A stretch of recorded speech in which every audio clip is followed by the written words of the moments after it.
Hey, and welcome to another SDAQ&A. My very special guest today is Dr. John Hackwell. Good to have you here with us, John. How are you today? Never saw things brighter, Peter. That's awesome to hear. I'm so glad that you're on the program. I've been trying for a long time, haven't I, to get you on the program. Yeah. And I think it took this painting behind you to kind of make it happen, because I realized that you and I share a common interest in art, art and music in the creative realm. And we've both observed over the years that perhaps, and maybe I'm wrong, but perhaps the Adventist church as a system doesn't really support the arts. It doesn't support the creative artist unless that artist is willing to kind of be controlled to some degree, or to allow to have their artwork tweaked. And I found personally over the course of my journey within the church before I left, where I was quite outside the box in my thinking, and my music was kind of experimental in many ways. But by the time I came to the end of my career, and I'm not complaining, but my music was very mellow, and I mainly was doing country music and or worship music. And so Adventism kind of took a bit of the wild energy out of me, and cookie cutted me into a certain kind of style of creative person. They do things professionally. The creative design and production is often amazing, but people that are creatives have to do it the church's way, or they don't really get much of a look in. Why do you think that is? Why has the church created this kind of monolith that suppresses the arts? Well, I think basically they don't understand it, Peter, and so it spooks them. And it's a bit like Pentecostalism. God is in charge. They're not. And, right.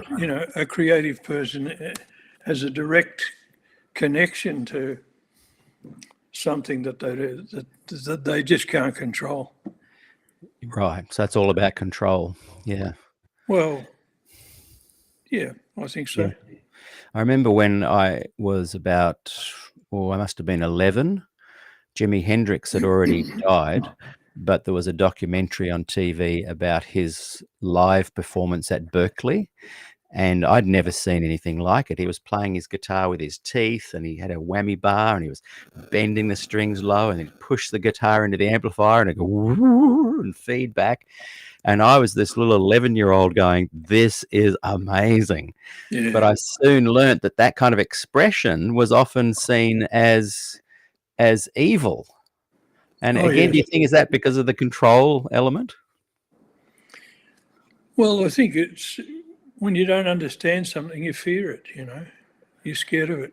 And I've had good, well-meaning ministers come into my home, into my studio, and conclude that my art was created by the devil. Yeah. Just said it straight out. Yeah. And this is a human being with inner creative drives that just can't be denied. This is of the devil. They just don't. It's a language they don't understand, and And therefore, as the artist, you become unsafe to be around. Yes. Boy, that's a good point. That's the question that all of these people ask: is this person safe to be near? Yes. Yeah. The artist I'm not safe near this person. I don't know where it's going to go. Yes. Yes. That's it for me. I read your article that you wrote in Spectrum in 2019. I think it came out Yes. about Des Ford, and Yes. it's a really great article. In fact, it's so good. I'm going to do a reaction to it next week, if I can, or the week after, and read it out for everyone to hear. It's quite short, but in the comments section, a lot of the people are talking about how they were forced to leave the church because of their association, even at a friendship level with Des. Yes. So Des was also a creative person. You say in the first paragraph, I think it is, that he produced a lot of work, Yes. and that's part of being an artist. Artists love to just produce stuff, and we kind of let go and we go into this zone, and it just comes out. Yes. And invariably, within controlled church environments, people do assess that it might be of the devil.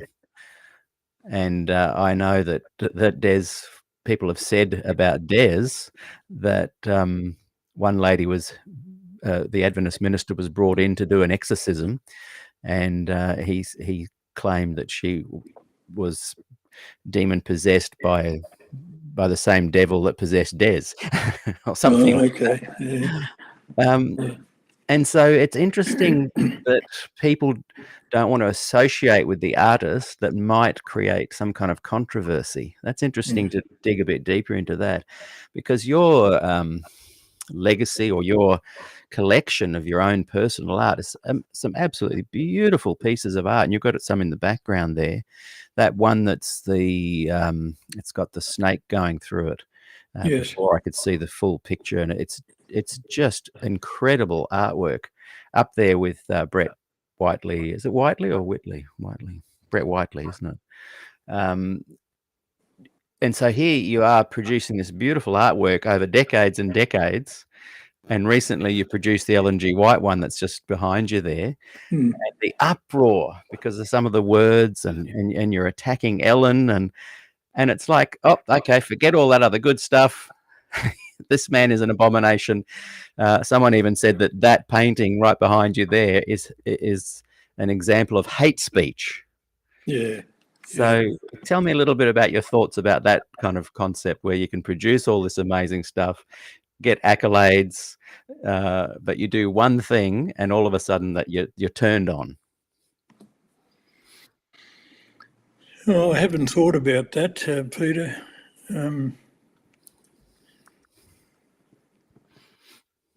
I think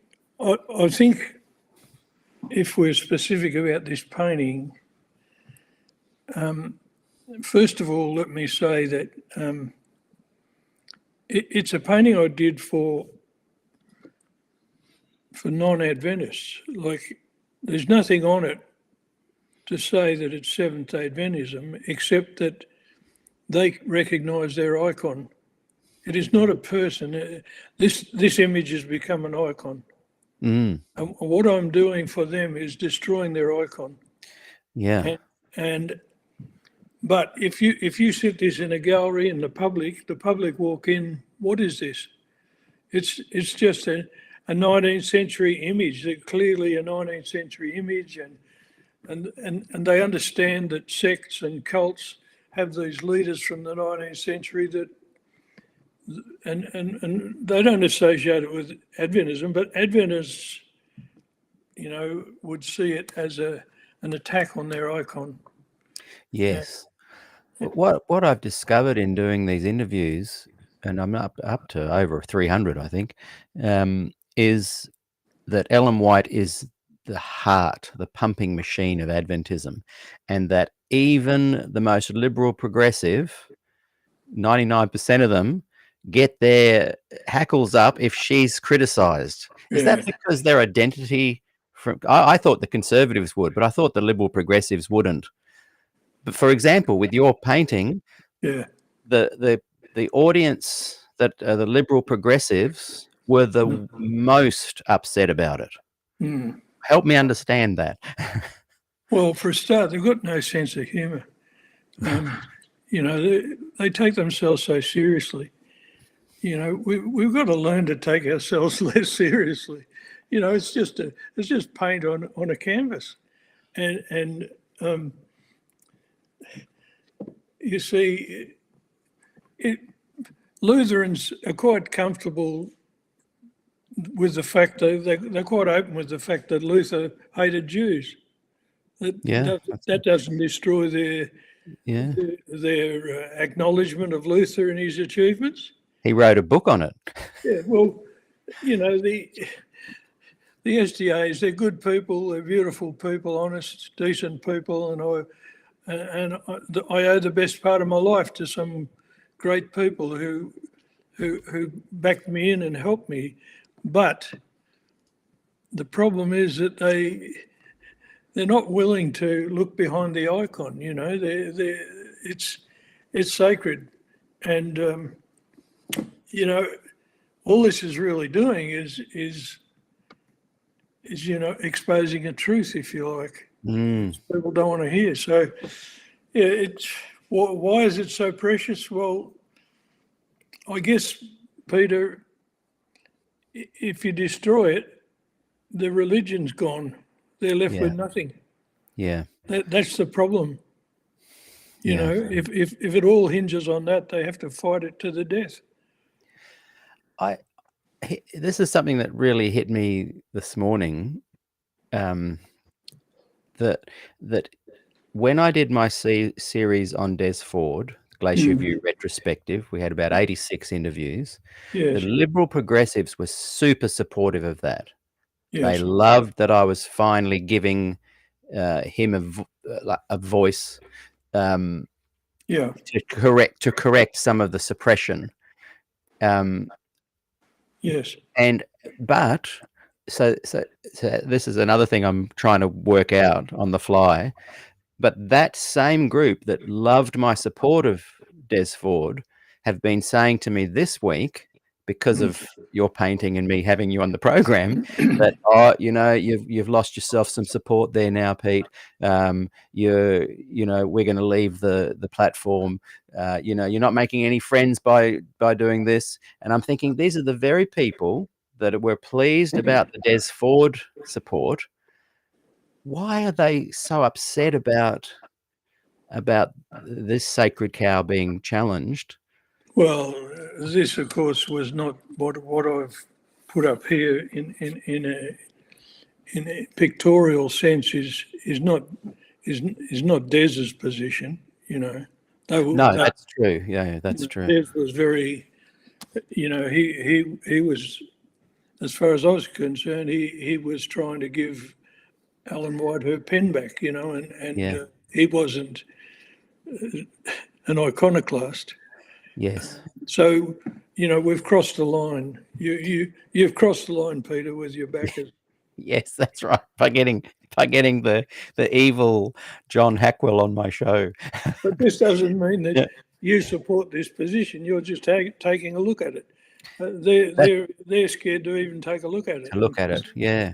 You know. Well, I'm surprised that whenever I have a person on, so I've had people on that support Ellen G. White, 1844, real dyed-in-the-wool historicist Adventists, and people get upset that I'm even giving them a chance to have a say. It's like the church tries to control its people and its creative endeavors, and then the people themselves try and control it as well. Yeah. Like, why can't we just have conversations and look at things? Or if someone hates this so much, just change the channel. Yeah. Surely we can just discuss this kind of thing. Yeah, well, it's so this could easily hang in the foyer at Wahroonga, you know, and you know, they consider it as they walk past, you know. Yeah, it's created some really interesting dialogue, hasn't it?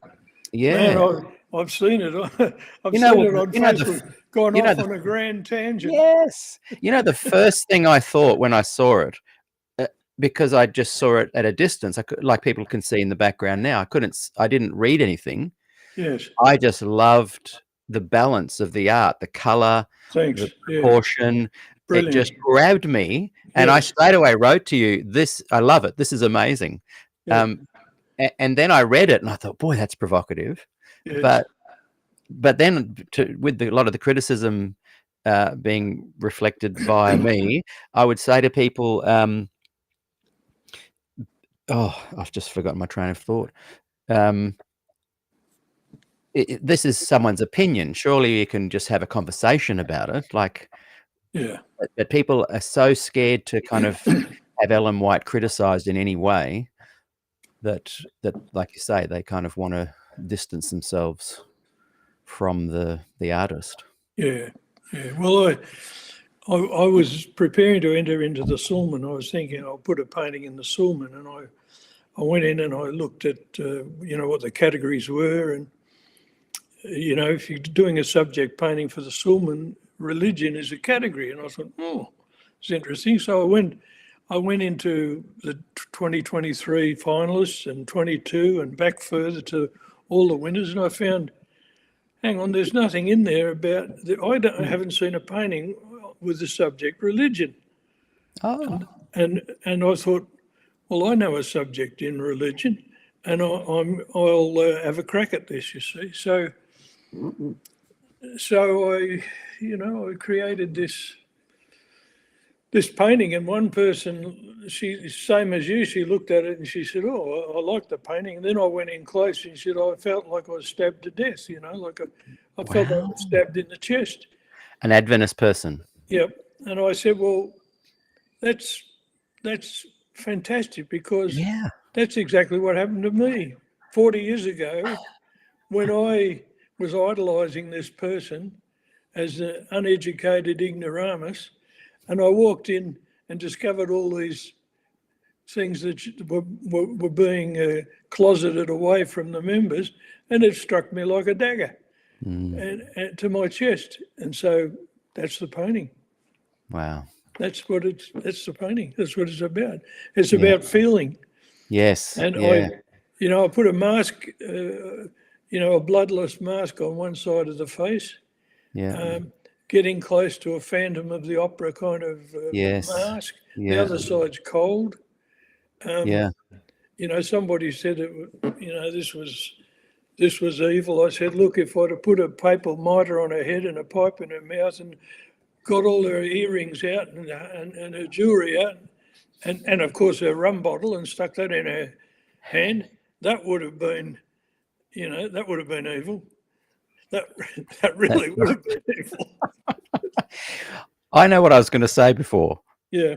When people were saying that it was hate speech, I said, honestly, if this was shown in a secular art gallery, yes, exactly, they wouldn't go close to saying that. No. People wouldn't even bat an eyelid about that. No. But for the person that is challenged by it, it's an interesting phenomenon regarding your feelings, because you see the art and you go, boy, that's interesting. You get closer, you read it, and a reaction happens. Exactly. And now some people will laugh. Some people go, boy, I love that, or I don't like that. Some people just go, ah. But what an amazing gift that you've got to be able to do something that creates such a reaction, and they're drawn in. It's not just, oh, there's that react. They're drawn into it. I want to go into the painting in a minute, but before that, I want to go back and just get to know you a little bit better. Interestingly, you were at Avondale College, now university, when I think we worked out when I was about 7, and my dad was a lecturer there. I think geography, history, not in the areas that were causing all the issues and problems. Yes. So I want you to go a bit before then. Tell us about the John Hackwell as a young man, as a boy, how you either became an Adventist, were you born into Adventism? Share a little bit of that story. Expand a little bit about your college years. And then thirdly, I want you to talk a little bit about the Glacier View era, what kind of turbulence you came from there, and then just bring us up to speed to where you are now. And then I want to dig into the painting and look at some of the comments, some of the text you've written on there. So early childhood, were you an Adventist, Adventist, your college years, Glacier View, and then bring us up to the speed to now. And I mean, that could take 3 hours, but give us the condensed version. Yeah, okay, Peter. Well, look, I think the most defining thing in my life was the fact that when I was 3 months old, I contracted diphtheria, and I ended up in infectious diseases hospital for 3 months and paralysed. And this, looking back, this is what gave direction to my life. As a child and as a young boy, I was very difficult. All I could do was draw. I couldn't communicate very well, but all I could do was draw. I didn't go to high school. I went through primary school and then into technical school. I lasted 1 year. And my dad took me along to art school to Swinburne when I was 15 with my portfolio, and I was accepted into Swinburne 3 years ahead of, what was the normal age for getting in. So art was my life, really. And as a teenager, like I was working from 14, but what I used to do, I'd go around Melbourne to the snobby suburbs of Melbourne, and I would sit in front of people's mansions and I would paint them. I'd set up my easel and paint them, and when they came home, they'd buy them off me. That's how I got through. But I grew up in a really weird sect. My parents were part of a weirdo sect, which I won't go into. My extended family made up the main congregation. And once I became married, I ended up with a neighbour who was an SDA, and Adventism made a lot more sense to me than this weird sect that I grew up in. And so for me, it was a transition that was positive, and off I went to Avondale. And interestingly, I kept up my art at Avondale. I didn't study under Maury Kennedy. I got credits from Swinburne for art, so I didn't have to. There was quite a bit free time, but I made friends with Maury, and we used to paint together. We'd go out down to the beach or up into the hills, and I was in his studio a lot, and that began a lifetime friendship. And Maury even came up to Papua New Guinea and lived with us up there for a while, and off we went painting. Wow. There's a whole side conversation I want to have with you later about Maurice Kennedy and how you rescued about 2,000 pieces of his art. That's right. That Avondale wasn't interested. And he was the art lecturer, wasn't he, at Avondale? That's right. At the time? Yeah. Yes. Sorry, carry on. Oh, that's a wonderful story.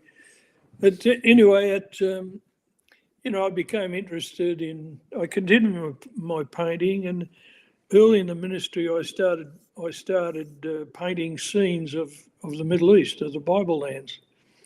And in my second year in ministry, I had a collection of paintings, about 20 or so paintings that I'd done from photographs and stuff. And I had an exhibition in the Warringah shopping mall, and the Egyptian ambassador came and opened it for me, and the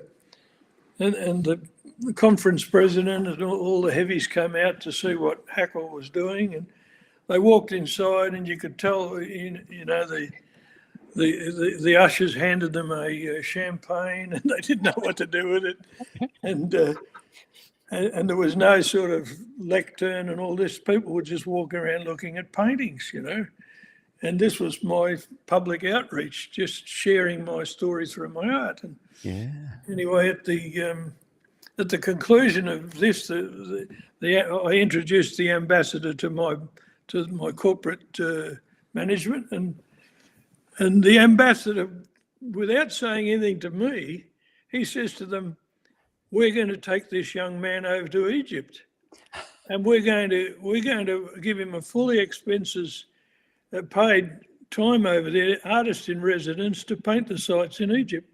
And these two guys that were running the church, their jaws dropped.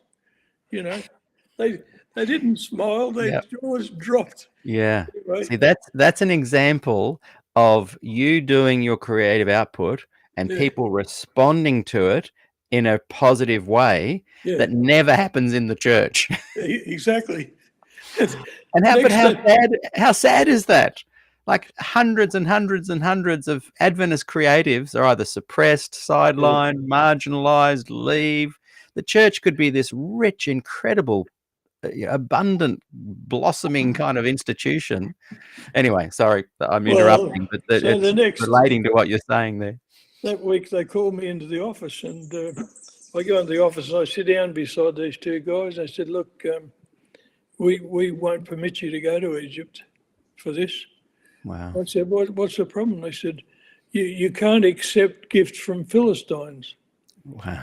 And I said, well, okay, but, you know, this is an opportunity for me to extend my collection, because this is my outreach, you know. It gives me a discussion point. Anyway, you know what happened, Peter? They docked my wages for 5 weeks. I had a wife and 4 little kids under 6 years of age, and they said, if you go, you're going to lose your wages. And for 5 weeks, we got no money. Incredible. And had you done theology at Avondale and become an actual pastor? You were... Yeah, I was a minister. Yeah, I was an ordained minister. Yeah. And they said, anyway, off I went. And the ambassador was absolutely rapt. And the next year I went down to Wollongong, and instead of doing the Egyptian thing, I had an Easter, what I called an Easter Holy Land Festival in the town hall of Wollongong. I now had about 40 paintings, and they're all of the major sites over there, you know, all big format paintings. And I contacted Yaakov Levy, who was the Consul General for Israel, and we ran an Easter Holy Land Art Festival or contest for all the schools down in that area, in the Illawarra. And all the kids came in with all their paintings and drawings, and the ambassador, he awarded the winner, you know. And of course, once again, the heavies didn't know what to do. They'd walk in, you know, what's going on here? We need Daniel too, you know, up there, you know, and we're just walking around talking about paintings. And anyway, the Yaakov Levy said to me, I'm going to go one better than the ambassador to Egypt. He said, we're going to give you an artist in residence in Israel, which is what happened. Off I went to Israel with me easel and paints, and all fully sponsored by the Israeli government. And Yaakov Levy went on to become the deputy prime minister of Israel. You know, I could go on and on about this. Just sorry to interrupt, but these artworks that you did in Egypt, the ones with Israel, how can people get to see this stuff? Well, you were saying earlier offline that you don't have a website. No, well, that stuff's all gone. We're going back 50 years. So they bought it off you, and it's somewhere in Israel or somewhere in Egypt. I can tell you, I can tell you a really funny story about where it went. Tell us. Well, you know, after this, look, after those two events, I don't know where to begin. Off I went to Papua New Guinea, see, and I'm up there in Papua New Guinea as a missionary, and I kept my painting going even while I was up there. In all my spare time, I'd keep painting, you know. And Don Bain, who was the head of education for the church, he happened to come up, and I was taking him on a tour of inspection of all the schools. Well, the room where his bed was in my studio. And he come up one morning and he said, I've seen all these paintings stacked up in here. He says, did you do those? I said, yeah, they're all mine. He said, what on earth are you doing up here in Papua New Guinea? I said, well, I'm doing this as well because one day I'll be back and I want to use them, you know.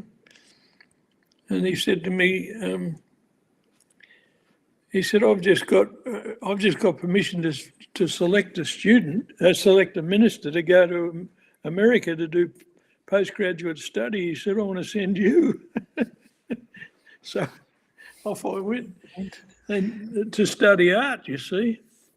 And when I get to Andrews to study the origins of Christian art, there's no such course available.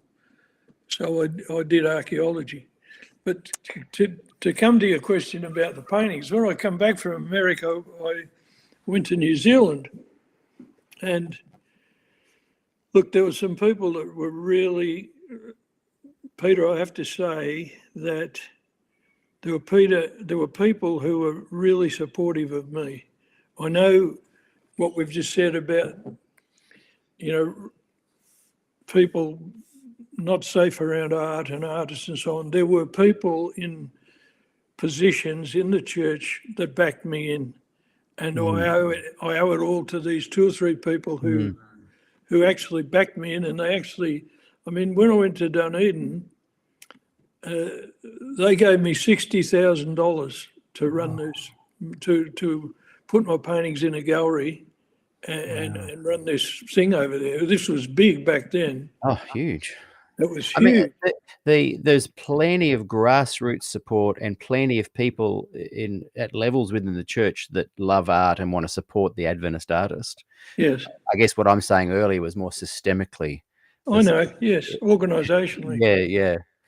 So what happened with that? Well, of course, I'm coming back from America and I'm the first man to land after Glacier View in New Zealand. So just the mere fact that I've come from America made me suspicious, or made them suspicious of me, you know, and then I had this weird way of evangelising.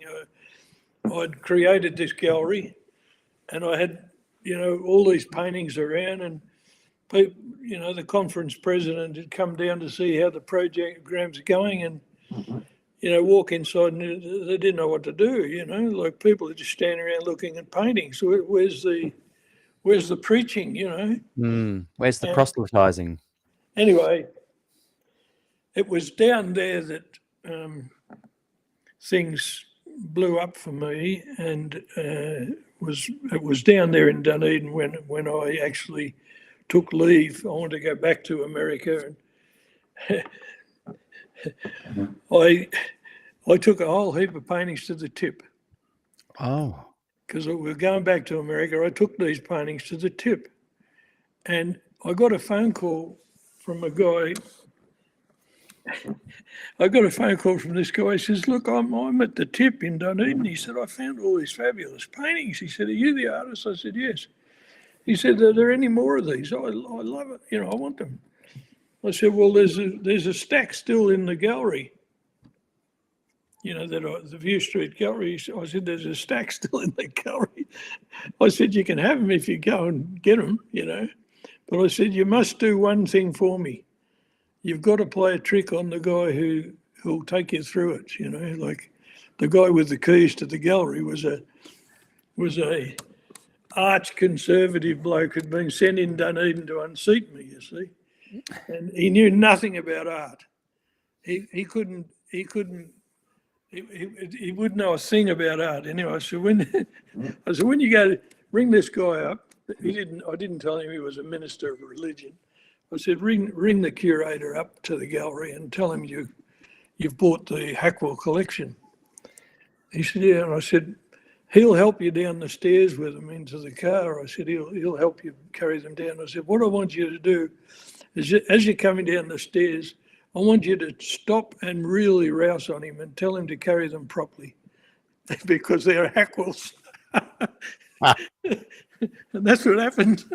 So to answer your question, this guy rescued him from the tip, and then I gave him the others, and he rang me up after, and he said, I told this bloke off. he said, I told him off because he said, don't you realise you're holding a Hackwell? I love it. I love it. I wonder if that guy, like, have you ever kept in touch with him? He was from Dunedin. If anyone in Dunedin now, find the paintings, find the guy, find where they are. Oh, he ended up with about, I don't know, 10 or 20 paintings. Yeah, that is classic. I just want to bring up Stephen Brown has written a good point, and I certainly agree with him on this. I'm not sure Adventism hates art, but maybe doesn't understand artists, or lacks relevant frameworks to understand or utilize art effectively.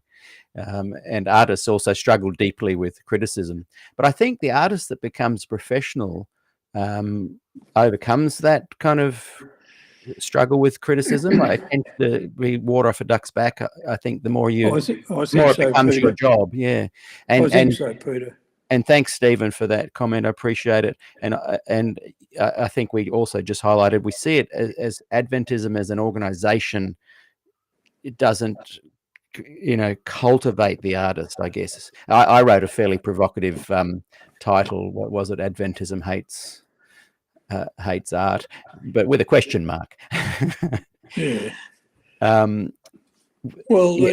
Sorry, carry on. I'm enjoying this. Well, when I was up in Papua New Guinea, they were selling bedtime stories to the villagers.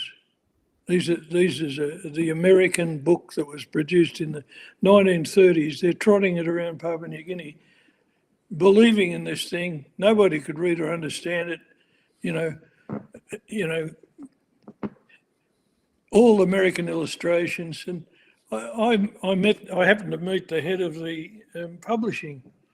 I said, what we need to do is produce a book in the local idiom. We need to produce books that are in the local language and illustrated in the local context. He said to me, what would you know about it?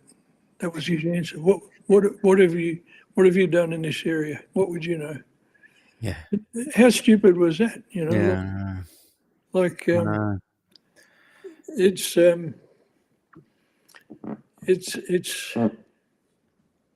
mind you, if you were an artist, became successful, if your name became equal to Picasso's, they would own you immediately. Yes. They would own you. You're suddenly greatly welcomed into the fold. Yeah, you definitely would be. Yeah. Yeah, I've noticed that over the years, particularly when I've seen musicians come into Adventism that were from the secular world, but were successful in the secular world. They're just fawned over. The leaders fawn all over them, and they wheel them out everywhere. But it's all a proselytizing reasons behind it. Yeah, they're good people. Yeah, Peter, but there's so many of them just aesthetically poor. They just don't understand anything aesthetics. I wanted to comment also on what Steve Brown said, that I know personally, and you may have felt this too, that the tension within Adventism does give a bit of a boost creatively for the artist. We just can't necessarily share it within the Adventist realm. But I personally found it's kind of two Adventisms in one that war each other all the time, the so-called liberal progressives and the more conservatives. But that tension is kind of a great breeding ground for artists. So a lot of work that's done is really stimulating and inspiring, but it doesn't really get to see its way into the main fabric of the Adventist church. I have to reiterate that there were some really good people who backed me all the way. There were two or three people who put their trust in me and believed in me and gave me the opportunities artistically, like I mentioned with Don Bain. I mean, so I have to acknowledge that. And one of the most difficult things for me was at the end when I decided I couldn't go on is that I felt I let these people down. Right.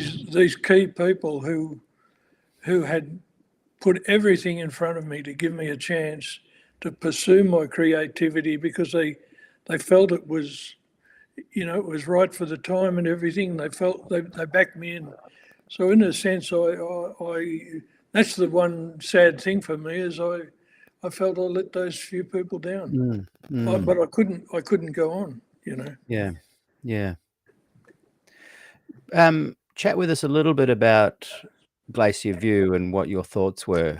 And there's a lot of people that have just joined us as well. Welcome, everybody. I'm interviewing Dr. John Hackwell and really enjoying the conversation. I highly recommend that you go back and watch from the start.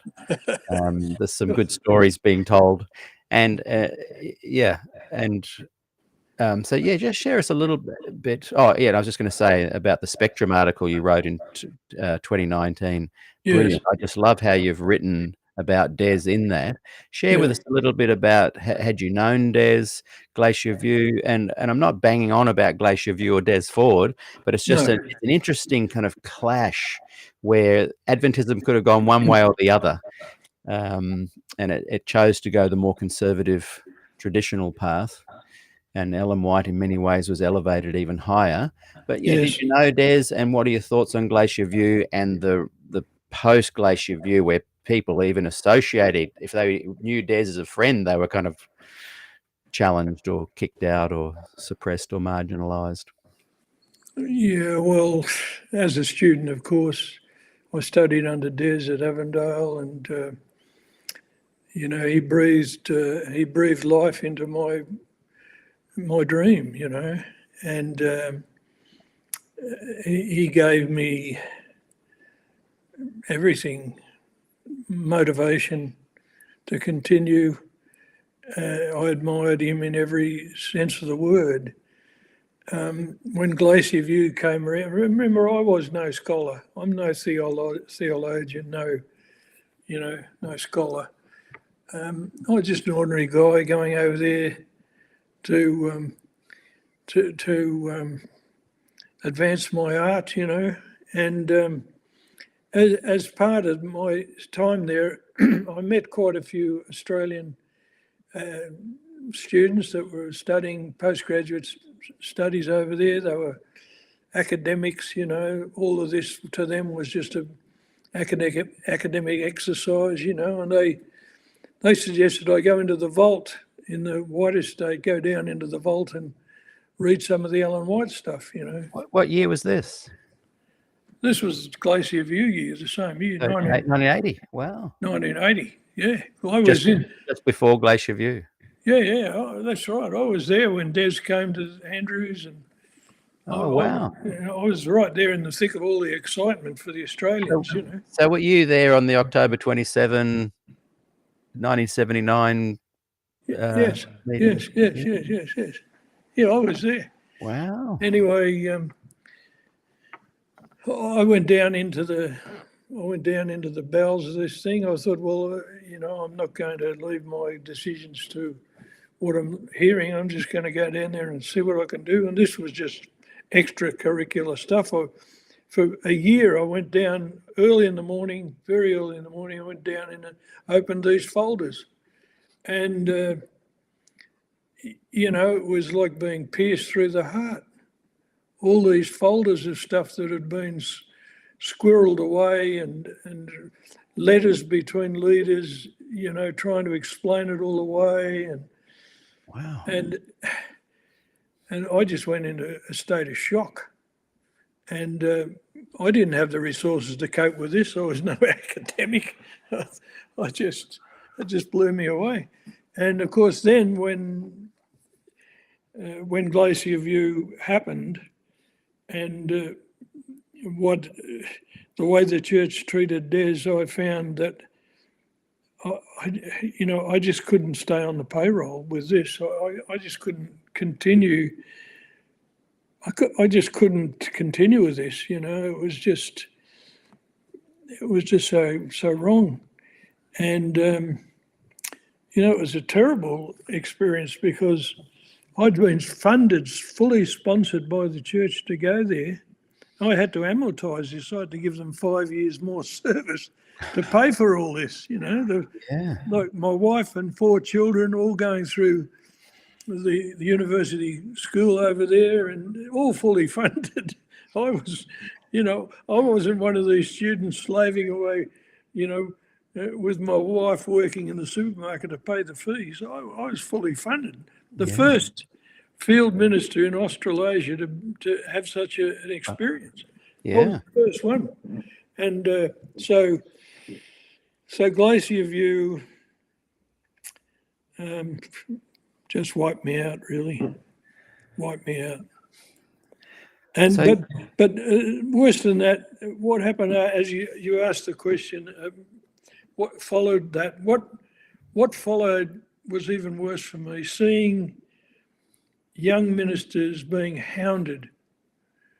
I could survive, Peter, because at this stage I was publishing books. I was writing and illustrating. I had other sources of income. I've been a street artist. I knew how to survive. But here, what tends to happen in these things, when these controversies bust up, is that it's way out on the edges of the kingdom that you see people getting kicked in the head. And so down in little old New Zealand, I'm standing there while young men who have given their life to this stuff, who've got many of them with no other talents, this is what they know to do, they're being trodden on and they're being told to get out. This was just shocking. And, I was a witness to this and I couldn't cope with it. And it's never going to be healed until the church actually gives an honest account of it. Look, I must say too, Peter, is that my behaviour became quite uncharacteristic for me. I'm not saying that I was pure in thought and word and deed. I became a bit of a raging bull, and in my anger for these other young fellows, and the people that were forcing them out, I guess they believed they were doing the right thing, good people, but with few skills, with no people skills, no management skills. Just they just went. Everybody just went for their cave. So that's really my story. If you looked at that period, in many ways overseen by Neil Wilson, and you look back on it and thought, well, back then, corporations, institutions were learning their way, and if it happened again, surely it would be different. But when you look at Ted Wilson, his son, leading the church in an almost identical fashion, you realize they've learned nothing from that experience. Yeah, well, I haven't followed anything for 40 years, so I don't know really what's going on. Yeah, it's basically a loop. 1980 to 84 is 2020 to 24 on loop. Yeah. Do you remember any specifics from going into the White Estate vault? Was it the GC vault or was it the White Estate? It was, I can't remember. It might have been the Andrews. Do you remember any of you were mentioning there was these letters. Is there any that stand out that you remember still? Oh, yeah, I remember them. The first thing I opened, I remember opening the very first thing I opened, it was a folder. And on one side was a handwritten letter that Ellen White wrote to her sons. And I read the letter through. And on the other page was a cutout from a page of a book that had been written 16 years earlier. It was identical to her letter. There wasn't a consonant or vowel of difference. Her whole letter to her sons was just a rewrite out of this book. She's saying, I went to Switzerland, I was on this lake, I did this, I did that, and we sat down and did this. We had this and that and the other. And it was even the content The content was it was exact. She didn't change it to, instead of Switzerland. No. Or had she gone to Switzerland? Or I got no idea, but it was. I wonder what the boys thought. Mum's doing this busy thing, and she's literally copied word for word from someone else. Well, you asked the question. I saw that and I started crying. Wow. This is my first thing. I mean, I got my wife and kids up in the apartment.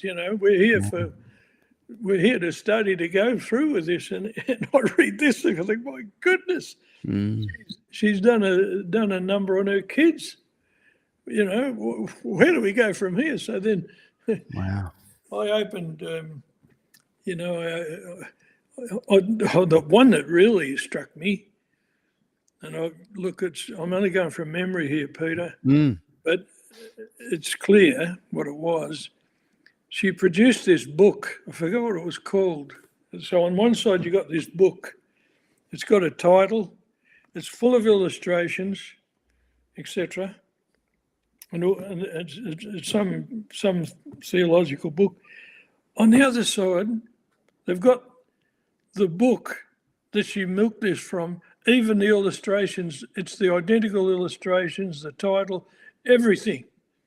And this book, they took it off the press after 1 year because they realised that it was completely, the church had milked this, plagiarised this. I couldn't believe it.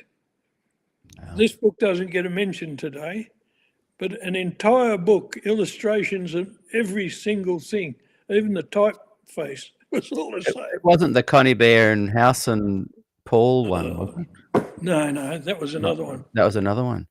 Boy, if it pops back into your memory, the title, let us know. Mate, I'm brain dead. But that's okay. That's fine. What you're sharing. So there was that. There was, like a letter to her son. We went. The case of herrings was wonderful. We went out from Kurrumbong on Sabbath afternoon shooting rabbits, and we had rabbit stew for dinner that night. Like all sorts of stuff. And then there was the amalgamation texts, which they're still trying to their gymnastics to get around those texts. That was the one that really shocked me. That the black races are the result of the amalgamation of man and beast. Before the flood. I thought, oh my goodness. One of the ways they've tried to answer that is saying that she was meaning the amalgamation of man with other men and women and whatever, and the amalgamation of beast with other beasts. They're not saying the amalgamation of man and beast. But when you look at that in context to some of the other things she wrote around that, you can't really draw that conclusion, can you? But there was about 7 or 8 references, Peter, not just that one. That's right. And when you look at the other references, you can see clearly she is taking a view that was quite common at the time too, wasn't it? Well, like as I said before, why not just accept, like the Lutherans accept Martin Luther's humanity? Yeah. Because she went on to do some great things. For that community down the track. I have to say, I guess people have already made a conclusion about me, but I'm humbled by what this woman achieved. This is an amazing story, her achievements, and certainly I'm a nobody by comparison. But it doesn't stop me from asking the church to be more humble about this, more realistic, more realistic. Yeah.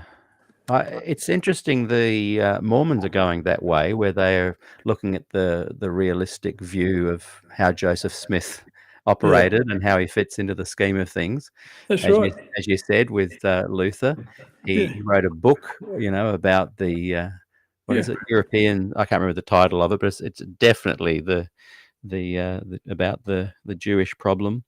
in Europe or something. It's the title. I can't remember what it's called, but you know, I think I think people would be fine with seeing these things as being, hey, this is Ellen White, and they like to go, well, she had flaws and made mistakes. She was human, but this is beyond that. This is kind of bordering on unethical and corrupt. But I think the church could even accept that. Yeah. Instead of trying to hide it and paint over it a more glossy view, you know, they're trying to idolize her. Yeah, well, it's they've created the icon and they've got to stay with it. Yeah. Hey, let's take a look at the painting now that caused the problem. It's just behind there. I have tried, and we chatted about this before. I can't bring it up for some reason, but I'm going to just look at it and read some of the things, and we'll just discuss each one. So we won't need to bring it up on the screen. Okay. I will just bring it up for me to see, and I'll talk about some of the text that you've included in there, and I'd love your feedback. So I'm just going to go sort of left to right, top to bottom. So we've got this really interesting painting that you've done there. That's the first thing that stood out. It's a little bit in reverse of what I do here. We've got a provocative title, you know, Adventism hates the arts, ? And then hopefully people come in and realize that we've got we're facing some realities, but we're also got a softer approach of within it as well. Whereas yours is, you see the art, you see the beauty of it, then you come in and you go, that's a bit interesting, the way her eyes look, and then you go, hang on, what's this amalgamation of man and beast? But at the end of the day, it's both approaches are still aiming to bring in conversation and discussion. So I'll read the first one, and just we've kind of discussed this, but I'd like a little bit more of your thoughts on it. The first text you've added to the painting is, the Lord himself told me that the black race are the result of the amalgamation of man and beast before Noah's flood.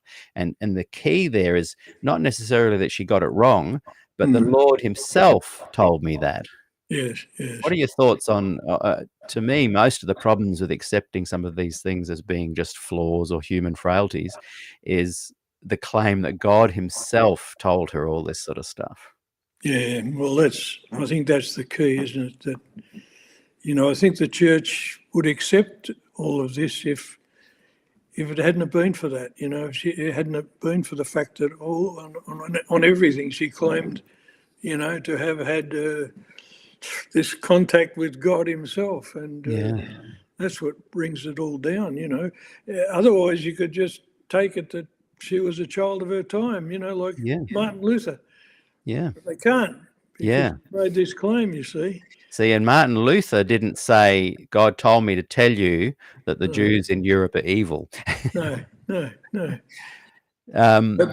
the next one. Yeah. Sorry, go ahead. No, you say. Well, I was going to say, remember, Peter, that like an artist puts his work out there, I put my work out there, I really aren't comfortable explaining it, you know? Yeah, I know, yeah. So don't feel you have to. What I'm doing is just reading the Go ahead. text that's in the art so that people know what we're kind of talking about, and you can respond or not. So I love this one where you're bringing in that point that you made earlier, that Adventists need to have a little bit more humor in their lives. I know with Adventists from doing music with them, I would do icebreakers and things just to warm them up. It was hard to get them. But when Adventists get going, they're the best audience out there. Like, they laugh and they really let their hair down. But you've got to, you know, you go up on stage and it's initially like deer in headlight. What's going to happen? They've got to know it's safe. Yeah, and once they know it's safe, more than many audiences I've played to, they're the best audiences in the world to play to. Okay, so this one I thought was quite funny. The yee-haw, a dime a word from the brainless members for my plagiarized writings. Come in, spinner. Rum and oysters for supper. Fanny can get stuffed. My husband is nothing more than a disobedient, solitary vice man who refuses to acknowledge my status. Yeah. And we're just changing the word there for Yeah, I children. understand. Children watch these shows. So tell us a little bit of, again, you don't have to say a word. I totally get what you mean. Well, I hate when people say to me, what did you mean by those lyrics? Oh, I'd rather you work it out for yourself, because I'm not even sure. Well, I think Generally speaking. I think all I can say is this, that, you know, when I'm thinking, when I'm sitting thinking, random thoughts come in. They don't follow a pattern. They're not logical. Just things come in. And so I've painted that thought bubble as the same shape as her head. Or in fact, all the thought bubbles are. It is too. And so from an artistic point of view, I've got that lettering going back toward her. So the structure is keeping your eyes within the painting, not allowing your eyes to run off the painting, you see. Yeah. So they're just random things that we know that that challenge her status. Yeah. And the rum and oysters, we know for sure the oysters, the rum, it turns out was like an alcoholic cider that she got quite addicted to. And she refers to that in her writings. It's not That's a right. secret. Yeah, she made it herself. Yeah. And is it confirmed that it was alcoholic, the cider? Oh, I don't know. But I don't know that. I've had people I'm say not saying that. I've had people say that to me, that it has been. In fact, I'm going to be interviewing a lawyer, Stephen Ferguson. I must remember to chase that up, and he's going to talk specifically about that. He's done a lot of research on it. Yeah. I forgot to hold up this book earlier, Harry Ballas's book, Leaving the Adventist Ministry, a study of the process of exiting. I don't know if you've read that or not. It's really hard to get. It's like $200, $400 online. Yeah. And this copy was loaned to me by Dr. David Thiel, which I need to give back to you, David. But that I just wanted to hold that up early, because that is that talks a lot about that post-Glacier View, people being forced out. Yes. Back to this painting, you've got another text there. Thank Christ for Kellogg's cornflakes. Feed them to our ministers, and it will suppress their desire for solitary vice. Yes. And I mean, you've said it in a provocative way. Even thank Christ, which is slightly people would use that in a derogatory way instead of thank the Lord or something like that. And so that stimulates uncomfortable feelings for people. That's right. Yes. But the content of what you're saying there is true. They believed that having meat for breakfast created sensual desires and could lead to solitary vice.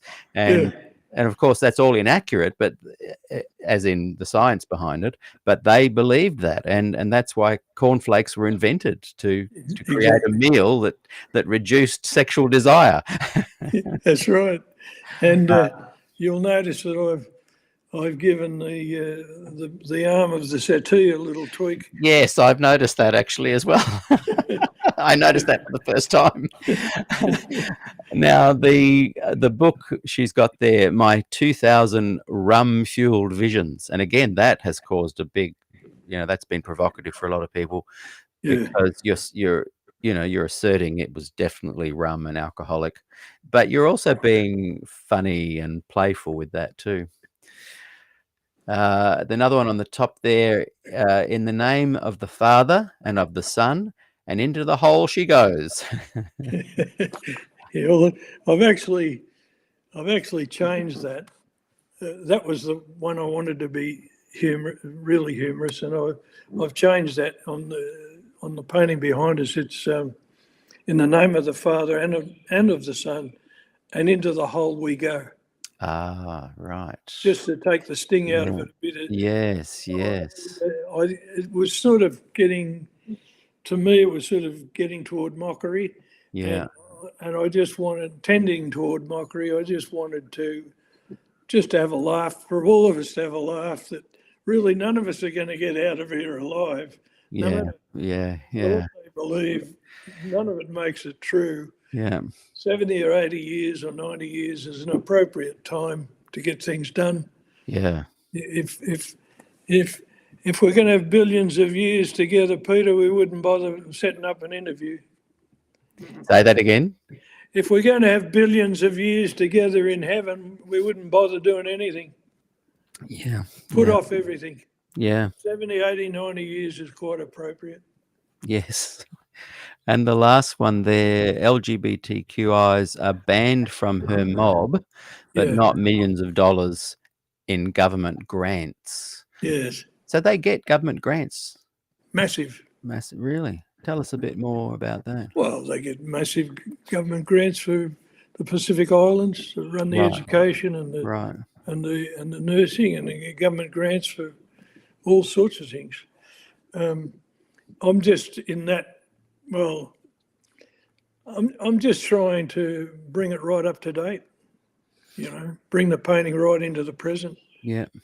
I'll bring up a couple of comments that are coming through. Yeah. And actually, this is Peter Mashenko. Hang on, where I've got the wrong one there. This one. And I'll come to that in a second. Peter raised an interesting point about, Philippians 4:8, I think it is, talks about, focusing on what is noble, focusing on these kind of good things. And I replied, and Peter and I are good mates. We can disagree about things, and we are really good friends. So thanks, Peter, for your ongoing commitment to speaking your truth into the community. I really appreciate it. And I wrote back and said, well, you can simultaneously look at the noble things, but even Christ cleared the temple when he saw things. And there's a lot of symbols with that. He cleared the temple with a whip, and also the sandal. And apparently the sandal and showing someone the back of a sandal is a really... even to this day. Yeah, it's almost kind of giving someone a sign with your fingers. Exactly. So that was a very provocative thing for Christ to have done. It in some ways similar to your artwork behind you there, where you're showing the sandal, the finger. There's a lot of evidence to suggest that. So I feel like you can simultaneously embrace the teachings of Jesus that are positive and worshipful and about the kingdom within and a life more abundant.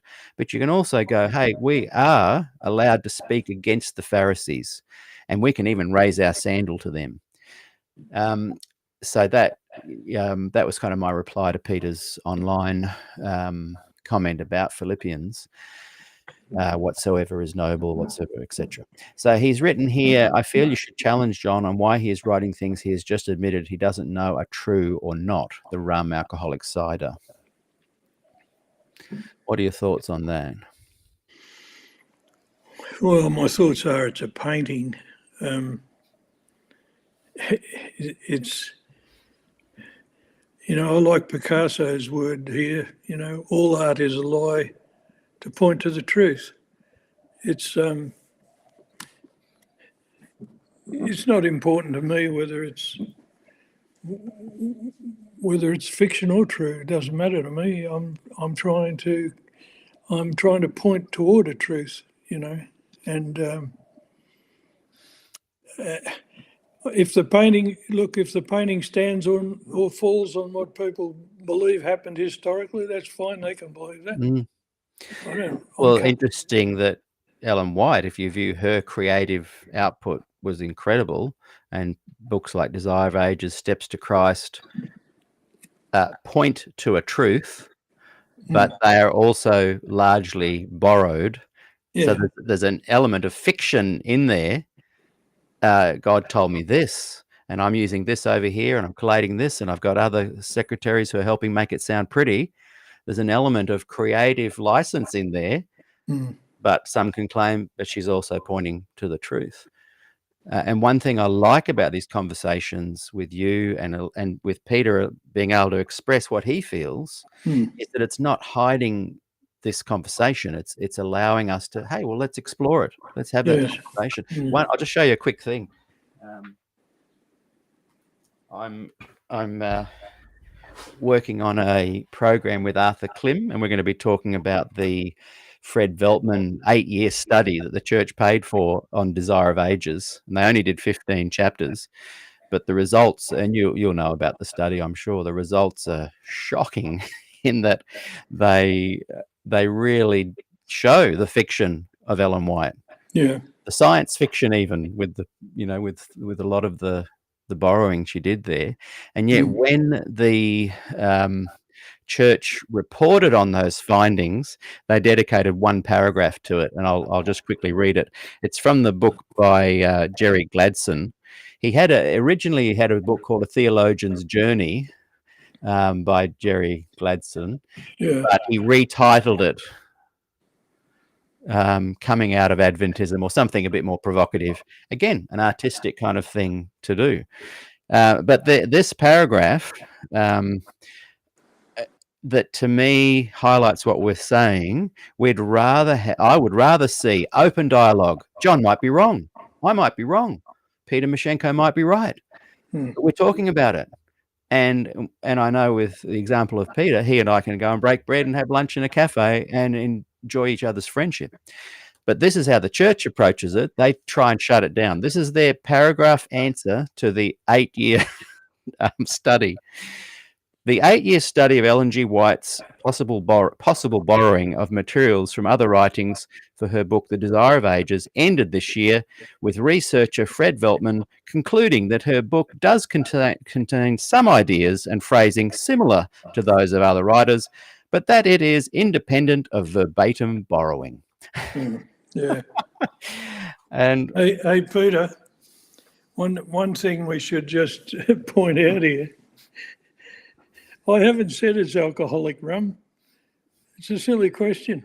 They're all saying, well, why don't I go for facts if I'm claiming? I haven't even claimed that. I've just used the word that she used, rum. So she even used the word rum? Yeah, she used the word rum in her letters. Yeah. I haven't said alcohol. I've just said, that's just her word. So it's not about me searching for truth or otherwise. I haven't mentioned the word alcohol. Right, yeah. They're all off on this tangent about me not... That's a good point. And that's what this kind of discussion can reveal. One person says something, someone says something else, a reply, and you get to the truth. All art really is seeking authentic revelation, in the end. What was the art, Peter, as far as I'm concerned, art should point to the dangers ahead. And this painting is overdue by 150 years. Art should point to the dangers ahead. Art leads in that regard. And what's the danger ahead? Worshipping this woman, turning her into an icon. Yeah. I've often said recently that she's the Elvis Presley of Adventism. Peter goes on to say, interesting that John said he was worried about some things tending towards mockery.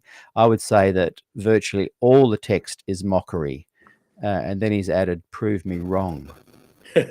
I'm quite happy for him to think that. That's fine. People can see in it whatever they want to see in it. I don't mind. But if it was mockery, I'd put a pipe in her mouth and perhaps a papal mitre on her head, perhaps a rum bottle in her hand. Then I'd concede it was mockery. Yeah. And like you said, people can interpret it whatever they like. Yeah. Shelley Poole has just written the paragraph you just read, Peter. That's such a politician's response. Yeah, good. And I mean, it's incredible. The Fred Veltman, I cannot wait to do my chat with Arthur Klim about it. We're going to go deep for 2 or 3 episodes on it and explore exactly what his conclusions were, not the political summary. Yeah. Now, Nikki Carlton has just written, maybe, did you say something about Beltran, or is that going along in the comments there somewhere? Can you I copy didn't. that paragraph? Yeah. Okay. I didn't. Yeah. Sometimes the conversation has a life of its own. Peter's just added, excuse me, what are John's thoughts on the impression that the vulgar and mean-spirited thoughts he's attributed to her in the thought bubble seem like an ad hominem attack that borders on libel rather than discussion of the issues? What are my thoughts? That it may be an ad hominem attack that borders on libel rather than a discussion of the issues. No, I don't have to discuss the issues. Painting is about feeling. A painting is about a feeling. It's not an argument. Like you said, you looked at the painting, you got a reaction. You know, that's all I can say. Yeah. I could write a book if I wanted to answer that. I painted a picture. Yeah. Let me just segue into, that's a good little segue into something I wanted to chat to you about, and I'll bring it up on the screen. You're just mentioning books. I thought it'd be good to let people know of some of your works out there. This book here, the top one, I don't know if people can see. Is it on the screen? Yeah, I can see. Oh, good. Saving Death, Surviving God. Trapped inside a religious cult, young Johnson found the courage to live just as himself. And that's a fascinating read. I've got that book as well. Can you share a little bit about why you wrote that? And then we'll look at some of these other ones that are very different topics. Yeah. Oh, why I wrote it? Well, why I wrote it to Peter is my daughter sent me a diary a few years ago, and she said, write on each page, write the highlight of that year. It was a diary, one page for each year, and I couldn't squeeze it in. So I decided I've got to tell my children my experience. And that's the reason I wrote it. That one. And I think the key to my whole experience is that line. I found the courage to live just as myself, without props. Yeah, I like that. I love that idea of a journey to being your own person. And I've met a few people in life who have had the courage to live just as themselves, and boy, do I admire them. Yeah. And then I meet so many people who are just dead. Yeah. They just throw cliches back at you. You've got no thoughts of their own. Yeah. They're just controlled. Yeah. So, The that's path. why I wrote it. Yeah. Encouraging people to find their path to their true self. And people like Peter Mashenko who are writing there and obviously upset about Ellen G. White being mocked. That's him being authentically true to himself and finding his path to what he truly wants to be. I support that view. Yes. And then we've got other books here, Digging to the Past. This is some of your archaeological work. You've done a lot of work down going to Antarctica. Desert of Ice is there. Diving into the past, recovering ancient wrecks. How many books have you written? I've published 7. Right. Yeah. And if people want to go and buy your material, they can just go to Amazon there and well, those illustrated books were books for young readers. Oh, right. And they went into school libraries in America and public libraries. I noticed too, just giving Saving Death, Surviving God. It's on a special, the Kindle, for only $2.99 at the moment. That'll be US dollars, but there you go. So I encourage, go and buy a copy. Now, I'll just bring up another comment. This is Shelley Poole has written. And Shelley, I don't know if you know her or not, John. She is an incredible artist. She's an Adventist, and her artwork is beautiful, and she's got such a gift. So I just wanted to highlight that. And she's just said there can be truth in mythology and fiction without it being fact. And I think what was upsetting Peter is more the mocking. I think the people that were writing to me upset about the painting did not like the way Ellen White was being mocked. Peter has written, is the painting then simply a reflection on John's distaste for Ellen and an encouragement for others to find her distasteful? As he has said, he didn't create it to generate discussion on truth or issues. Well, it is simply a reflection on my distaste. I don't. This is just one aspect. Controversy creates interest. I could paint a beautiful painting of Ellen White sitting by the lake at Switzerland, but it wouldn't get on your show. Nobody, and it'd be all passed over, Peter. I don't have a distaste at all for this person. I spent 7 years of my adult life studying and following and being intrigued and admiring the incredible journey of Adventism as a result of her ministry. This isn't distasteful. I reckon I've painted a beautiful portrait of her, actually. We were talking about Jimi Hendrix earlier, and he was on a talk show one night, and at Woodstock, he had played the American national anthem on his guitar with distortion and putting the guitar into the speakers and the feedback and the whammy bar. And the guy interviewing him said, did a lot of people found that distasteful and offensive? And, why do you do that? And Jimi Hendrix kind of just sits back and goes, hey, man, I thought it was beautiful. But it was provocative, but it got lots of interesting conversation.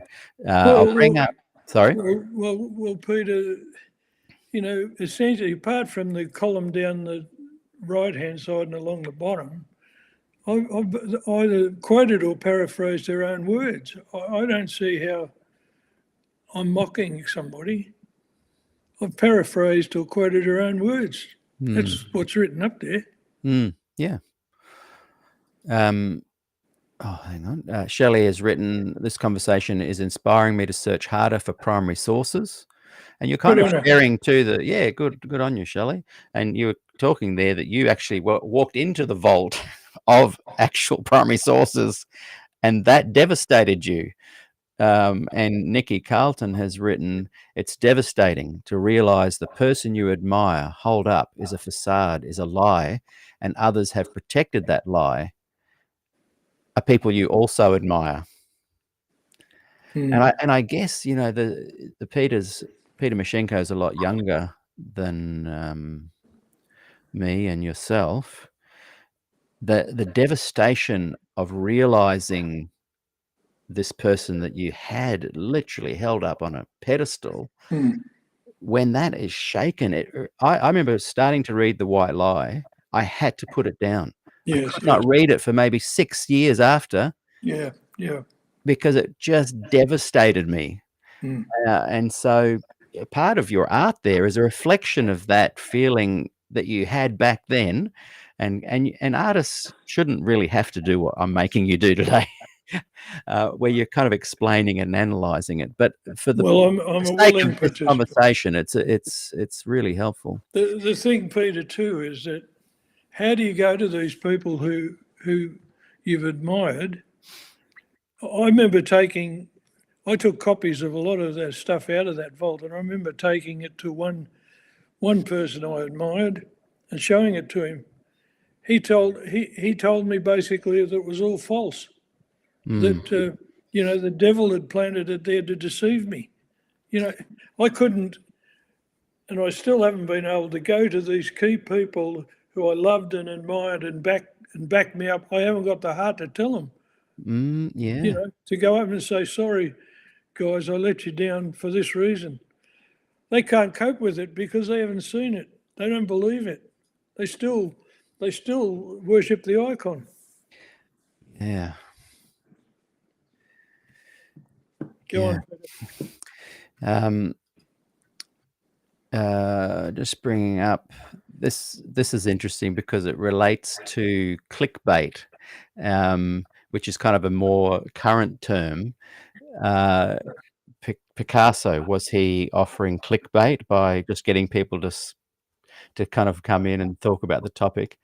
Pedro, por qué no los dos, Pedro? Both honest and clickbait. Okay. What are your thoughts on that? I don't have any. And the interesting thing with art, and Shelley would know this 100% for sure, often you're not thinking about, like when I write a song, I never sit down ever and say, I'm going to write a song about this topic and I'm going to call it this.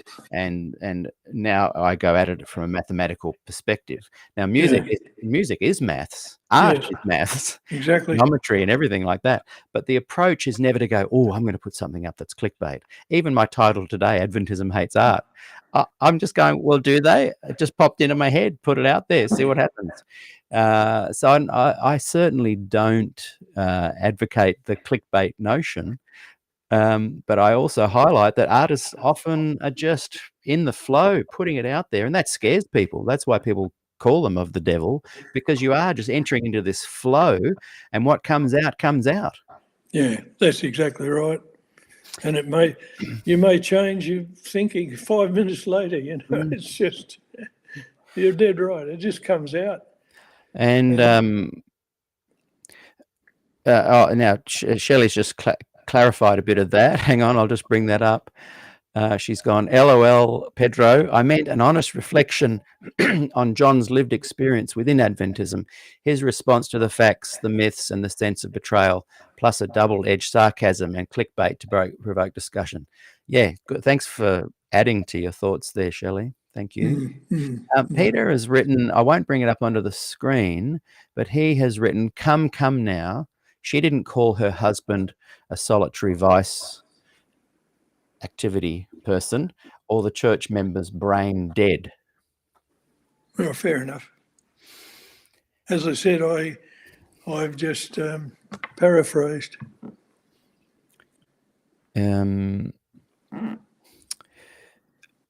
George Tishy has written. And by the way, that word doesn't only refer to a solitary vice. No. That's right. Everybody gets called that every day. People get called that every day. This one here that Peter has raised, as John said, all that he wrote, she said, he keeps. Oh no, hang on, that's the wrong one. He keeps changing his tune. That's not what I wanted to bring up. This one, I think, by Peter. John said before that he painted it to be sensational and that it got him now on your show. I don't think you painted it to be sensational. I think you're observing that when something is sensational, it is more commented on. I don't think you do it to be sensational, but you've observed, for example, SDAQ&A. We have access now to over 6,000 people that can watch it. Not that many watch it every week, but it's growing and growing. I have another group called Voice Life Fellowship that I want people to talk positively about the four Gospels and Jesus, and to just examine that. And it's only got 400 members, and it's a real struggle to get people to engage with it. So I'm not going to not keep doing my expression within that group, but as an observation, I can go, that's interesting.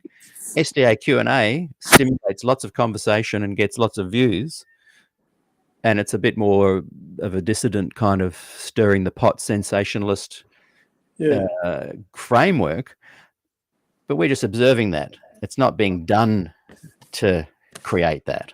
Yeah. Well, I don't think I used the word sensational anyway. I don't remember. No. We were just saying, though, that sometimes things that are a little bit more what's the controversial tend to get a bit more view. There's some really great comments, and just please, if you're a Facebook user, please put your name in the comment, because otherwise it just comes up as Facebook user and I have to go scrolling through my iPad to find it. If it's the truth, maybe it hurts, says Nikki.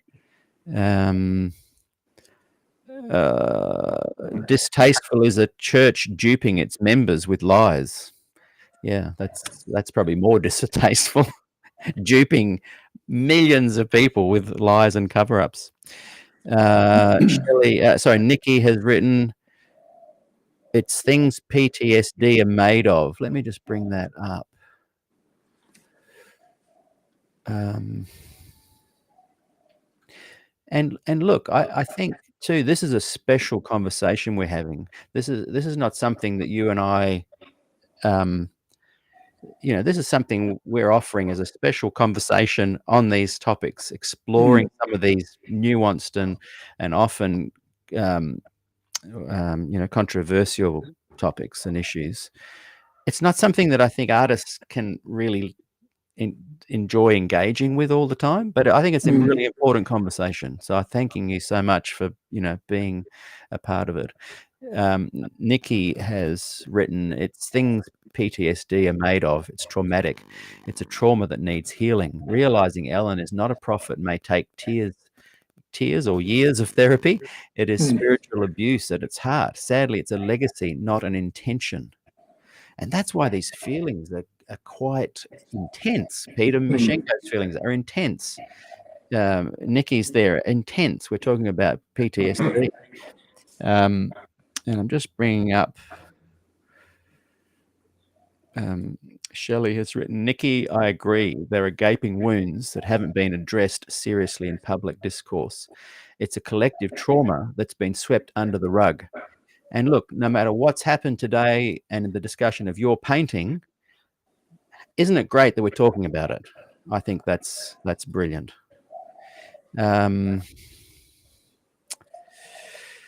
Sorry, just so many good conversations. I encourage people to join in on the conversation both now and later as well. I'm going to just read one more, and then I want to talk a little bit about Morris Kennedy. That's an important topic for us to discuss. And again, I'm not sure if Shelley's talking to someone else on this one. She's replying to someone. Bloom's revised taxonomy of learning suggests creating is a higher level of pedagogy than listening or regurgitating. Yeah. Oh. What's that? How does that happen when I've turned my phone onto do not disturb? I don't know. Anyway, ignore that. I just want to read one that came earlier that I thought was a really good one. This is from Rick Foray. How are you, Rick? I hope you're still watching. Rick's been on the show a few times and will be on again soon. Bull and Lockhart, in their book Seeking a Sanctuary, have a good chapter on this and other similar themes from a sociological perspective. And there was one more I just want to read.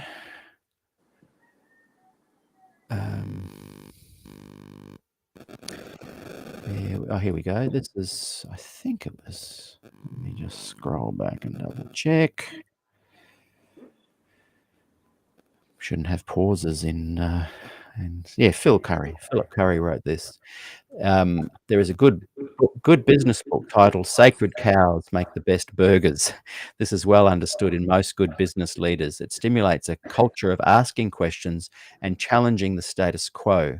I suspect more religions would be challenged by this thought that potentially challenges theological underpinnings. Now, Morris Kennedy, tell us He was there before, and it's pronounced Morris, isn't it? That's right. Not Maurice. He was there before Durrant. Bruce Durrant, I think, took over from Morris Kennedy, and Bruce was my art teacher when I went to Avondale. Art was my major, Okay. and PE was my minor. And I need to get back into the PE. But Morris was still around, and he lived literally down the road from me here, just on the way to Martinsville. Yes. And was still a much loved community member, and often had this air of mystery about him. And his artwork was incredible. I'd see it. Bruce Durrant was a fan of Morris Kennedy's, and would have some of Morris's artwork set up there underneath the auto. So tell us your memories of Morris, and then relate the story where you helped to rescue 2,000 pieces of work that are now being enjoyed, I think, in France. That's right. So tell us that whole story, and just build a picture of what Morris was like, because I love this notion of supporting the creative arts and the creative artists, and allowing Adventists to recognize the history they come from.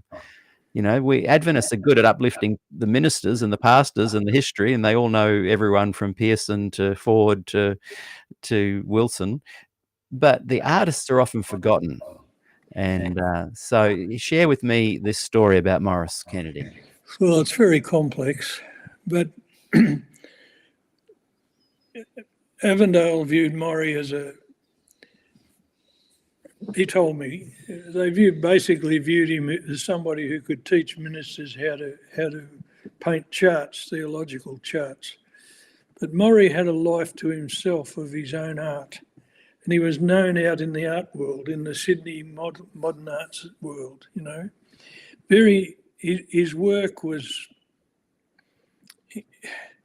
incredibly innovative. He had 2 bonfires of his work before my time. Adventists never saw these paintings. When Gil Docking opened a public gallery in Newcastle, he was the first director of the new gallery in Newcastle, he bought 2 paintings. He was the first person to buy a painting, the first public gallery to buy a painting by Brett Whiteley. He bought a Morris Kennedy on the same day. Wow. He rated Morris Kennedy and Brett Whiteley as equal. Incredible. As artists that influenced each other. Yeah. I spent a lot of time with Morrie painting, discussing art. He was well read. He read the history of every artist known to man. After I left college, we kept in touch.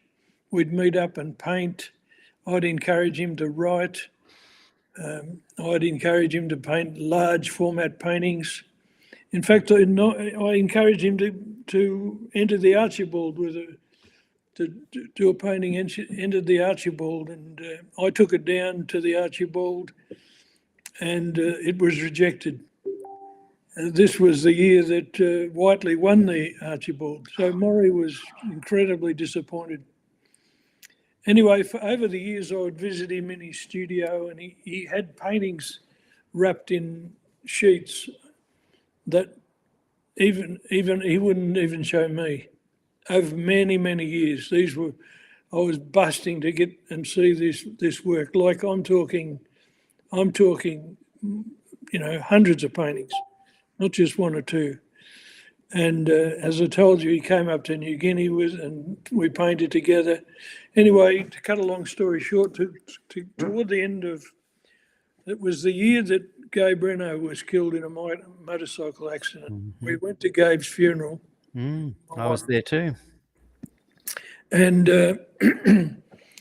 on behalf of Andrea, I took one of the addresses for Gabriel. And after the funeral, we went around to Morrie's. And rather than in his studio, Morrie was sitting on a chair out in the sun out the back of his house.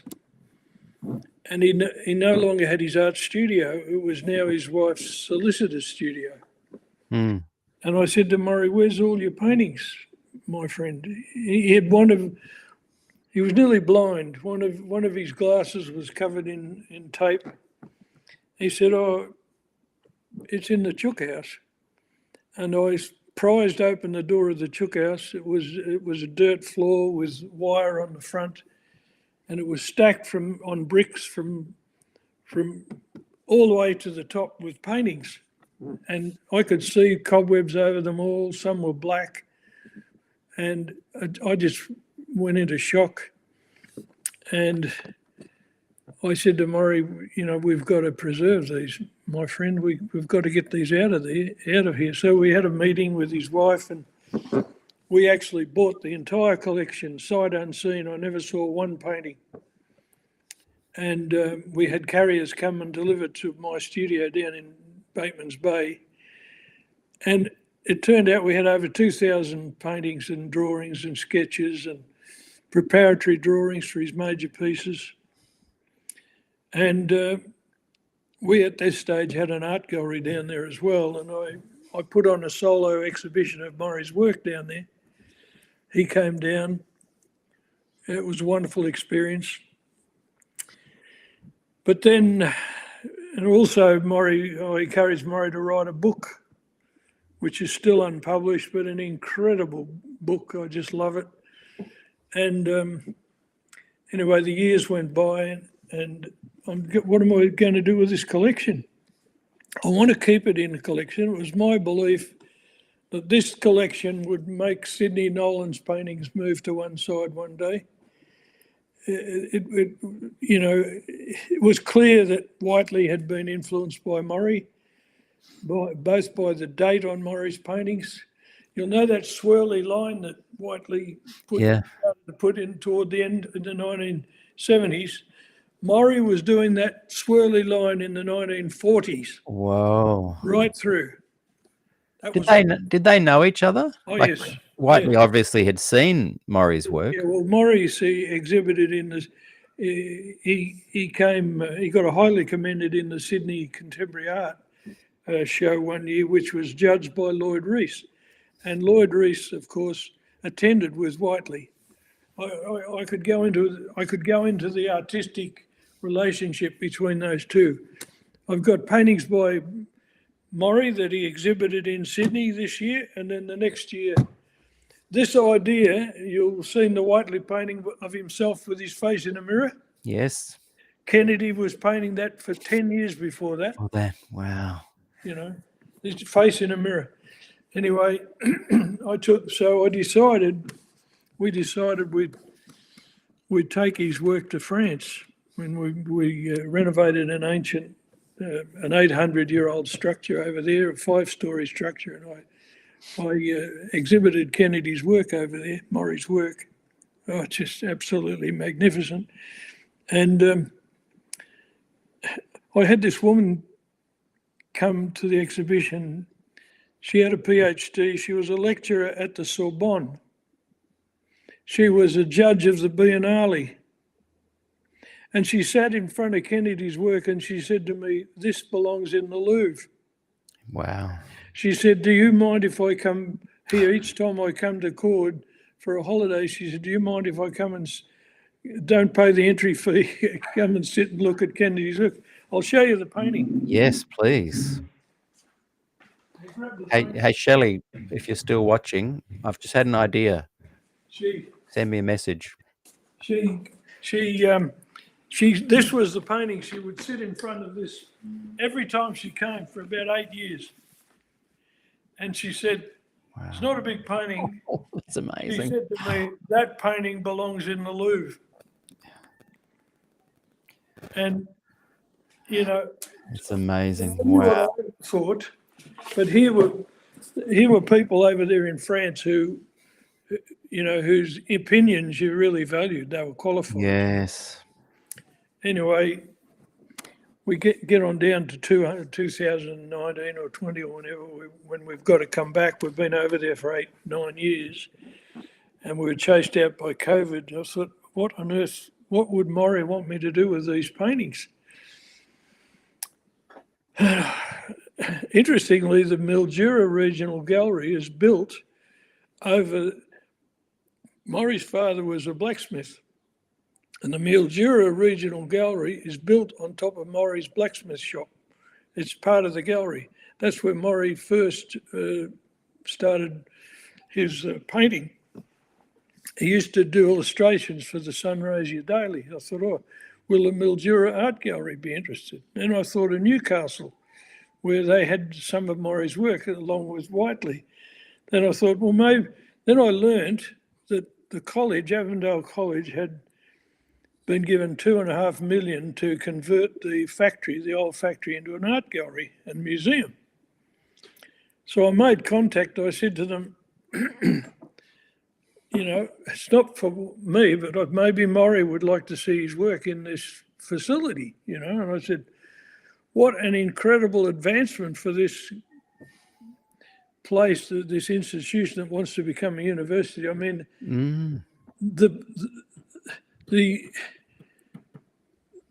this collection and its history and the study that it could generate would increase the Aboriginal brand. You know, it'd be more valuable by light years than Ellen White's house in Avondale Road for future study. Yes, you know, I said to them, oh, yes, we'd like to have this. Will you give it to us? Well, I thought, I give them this, every one of them, somebody will pilfer it until in the end there'll be nothing. I said, look, the framing cost me $45,000. The framing. And will you pay me for the frames? Oh, give us time. No, give us the painting. We haven't got $45,000 to pay you. I said, you can pay me over 10 years. No. So here they are. They've got $2.5 million for this art gallery museum, a collection that, in my view and in the view of a lot of credible people, would absolutely enhance the brand, but they don't want it. So I've still got it. How many pieces of art are there? Well, major pieces, there's 45 what I call major pieces, museum quality, huge format paintings that are incredible, you know. How many, sorry? I just cut out. 45, roughly, I'd say, you know. Plus I've got all the others in his handwritten diaries. His diaries, I don't have the diaries, but I've got the rights to his diaries. And the book, the written book, you know. It's so sad, really. Something's got to be done, doesn't it? I went to Avondale actually to speak to the art director there to discuss it, and he thought I'd come to see his paintings. He thought I'd come to see his paintings. And I tried to tell him why I was there. He wasn't interested.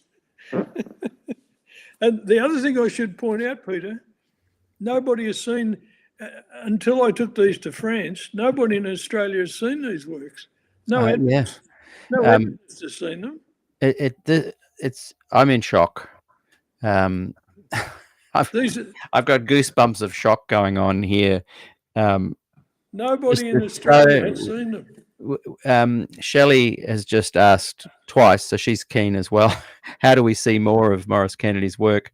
And also, she said again, just in case I miss it, John, how do we see more of his art? That's what I contact me, Shelley. I've got an idea I want to run past you, but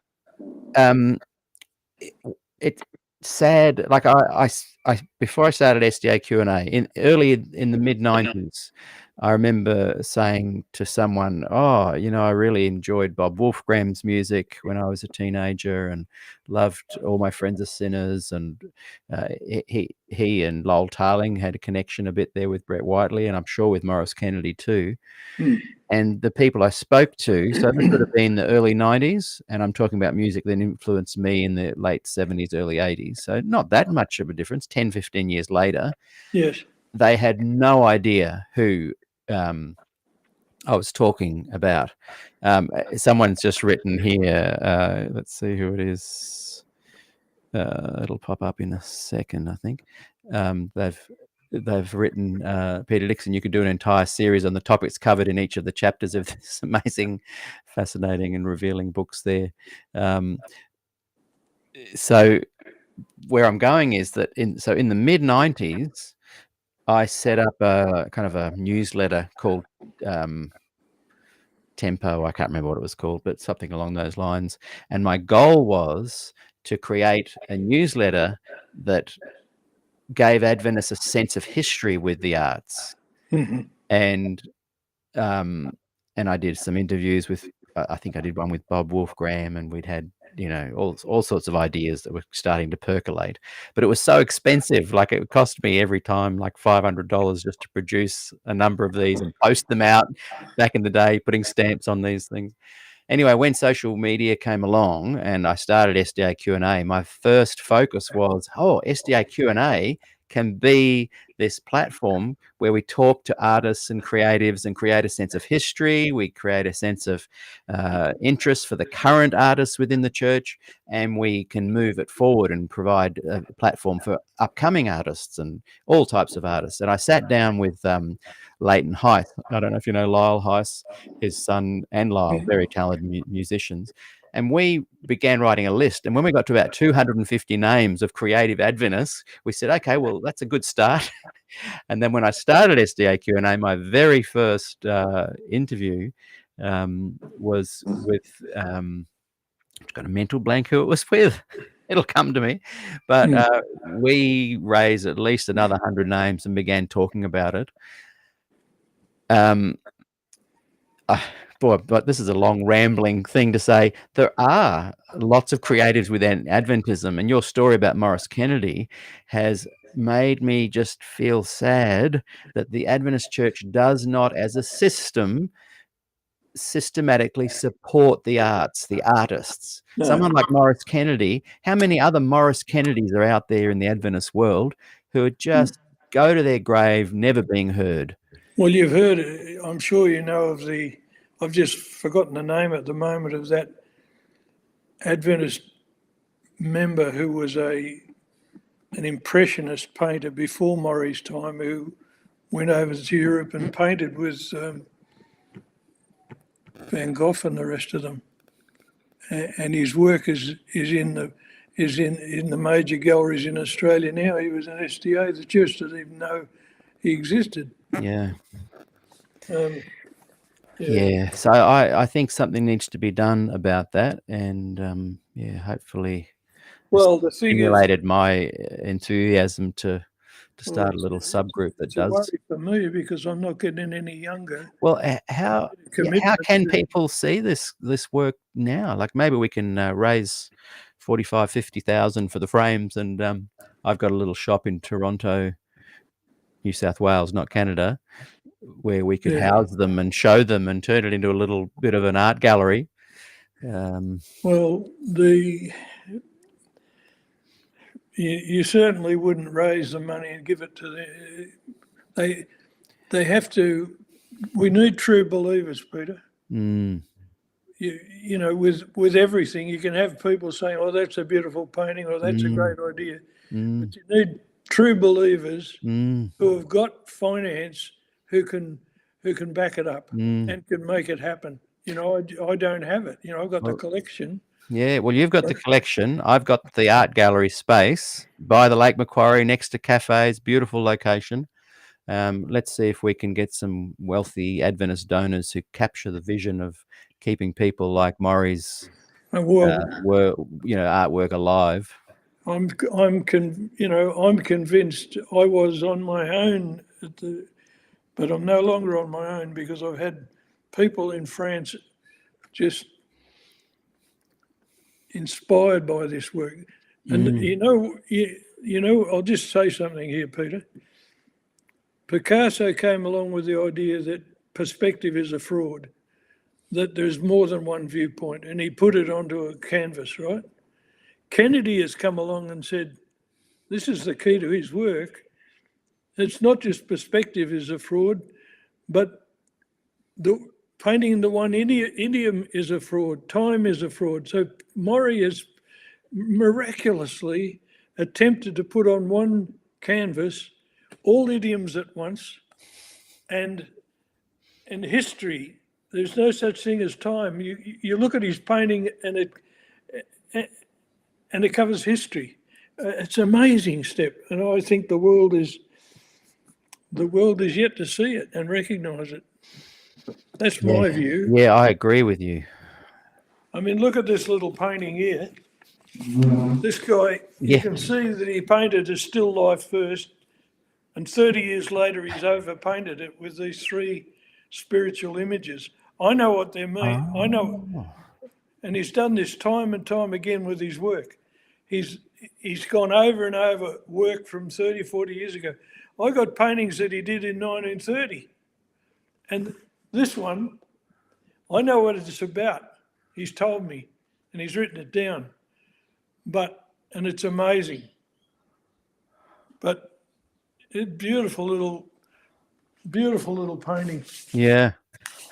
Now, Mark Anthony. Hey, Mark, thanks for watching. Mark's offered a suggestion. You don't need to frame anything. Digitize the pictures and post it online on a website. 2 comments about that. They've already been framed. There's nothing like seeing the artist's actual painting in the flesh. That's why I think having them in a gallery is a brilliant thing, important. And digitizing, high-quality digitizing is a lot more expensive than one may realize. It's not that cheap. You don't just hold your iPhone up and go click. Well, that's right, and you know, there are payments to be made to the artist's family if you start producing his work. Yeah. Oh, yeah. You can't just bang it up on a website. And $2,000 a shot. Yeah.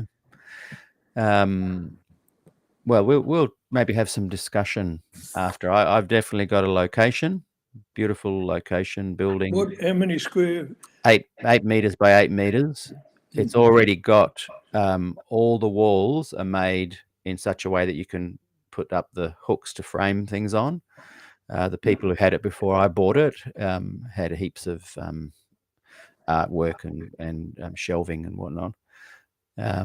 And I currently rent it out to a variety of people that do all sorts of things there, from, you know, poetry. There's a poet's corner once a week, and a djembe drum circle once a month, and all sorts of stuff happens there. But they can still carry out those activities in the space, and then we'd put all the paintings around the walls. But it's a secure location. I've got a lot of Des Ford stuff there that people send me in the back rooms. I've got storage in the back as well. Yes. But yeah, let's chat further about that. And Shelley, send me a message. I've got an idea to run past you. Well, look, we could talk for hours, but I guess we should wrap this up. But let's chat again, and we'll talk about some less controversial artwork that you've done, and maybe you can hold it up and we can talk a bit about it and show other people, like that one with the snakes in the background. Can you move the painting in front of it and the Ellen painting? Well, that's not my painting, Peter. Oh, I thought that was your one there. No, that's a giant painting by Zachariah Fielding, who won the Win Prize this year. This one here is mine. Now, I have seen that before. Yeah, I've had it up on the web. Yes, boy, that's provocative. And as you stand next to them, I realize how big they are. The Ellen White one is huge. Yeah, it's big. Nikki has just written, needs to be safe. People coming and going, Pete, sadly doesn't sound safe. No, it would be very safe there. It's not a, like I've got paintings in there already, and there's never been any problem at all. In fact, it's by appointment only. It's not open to the public. So people come along to the Poet's Corner, for example, and it's a event. They sit there and they read poems. So it's a safe place for all the paintings in there as well. Yeah, well, I promised Maury that I would keep his collection together and that I would promote it, you know. And I took it to France. I had it in my own gallery in down down on the south coast. Mm. You know, it's going to outsee me, but you know, it's a container to bring it back from France, and it's we've got to do what we've got to do is what's best, what Maury would value. You know? Yeah, well, we're only 20 minutes from Cooranbong, so there'd be a lot of locals that still value him. Mark Anthony's just you've got all these pictures on the web already. I don't think they are they? Not in the sense that he means, I guess, but yeah. It'd be an interesting. I think Mark's got a good idea there. An interesting thing to have a website dedicated to it, to at least stimulate a bit of a. I'm not saying this in a negative way, but a funnel where people can see that and then be funneled to either buying the product or going to see it at galleries, that kind of thing. Yes, yeah, I get what you're saying. But as I said, it needs a sponsor with the ability to make something happen. Yeah, that's right. Yeah. A true believer. You know? So hopefully there's true believers watching that can help.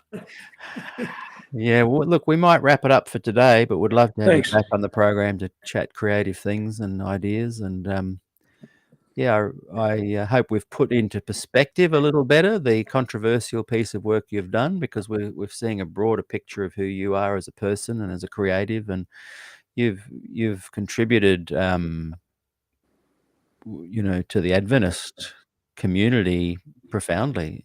And even though you're probably not calling yourself an Adventist anymore, you are still able to kind of challenge but speak positively as well. Like you said earlier, the things that Ellen White, how did she do it? The amazing things she did actually produce and make, and there's lots of good stuff there as well. Oh, absolutely. Yeah, absolutely. Yeah, I've invited Mark Pierce, who's the head of the Ellen G. White estate here at Avondale, to come on the show, and I've said, hey, present the good stuff. I'm not going to interrupt you. I'm not going to challenge you. Just present the good stuff. So hopefully he says yes to that. I think it'd be a good platform for that. Yeah, okay, Peter. Well, yeah, so great to chat with you. And everyone watching, please lean forward and click the like button. If you're on YouTube, hit the subscribe and the like button. If you're on Facebook, click the like button. It really helps with the algorithms of getting the program out. And just a quick plug for my own monetary needs there. There's my PayPal if anyone wants to contribute. It really helps. I'm dedicating more and more of my time to this show, this program, not to deconstruct or destroy Adventism, but just to shine a light on all facets of Adventism. And I think that's going to create a healthier institution for those that remain in it. And so any last thoughts you'd like to share before we end this conversation today? And thanks again for coming on the program. I've been trying for ages, and I'm so glad you did. Well, thanks for being kind to me anyway, Peter, and I've enjoyed my opportunity, especially to share something of Maury's story in particular.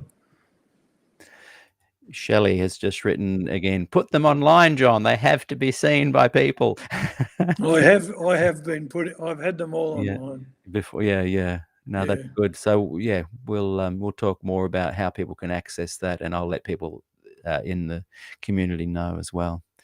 Okay. So thanks again, John. Thank you everyone for watching. And next week I'm away from Wednesday onwards, so I'm going to try and have the interviews on Monday and Tuesday. So I can't even remember who's on, but I'll let everyone know.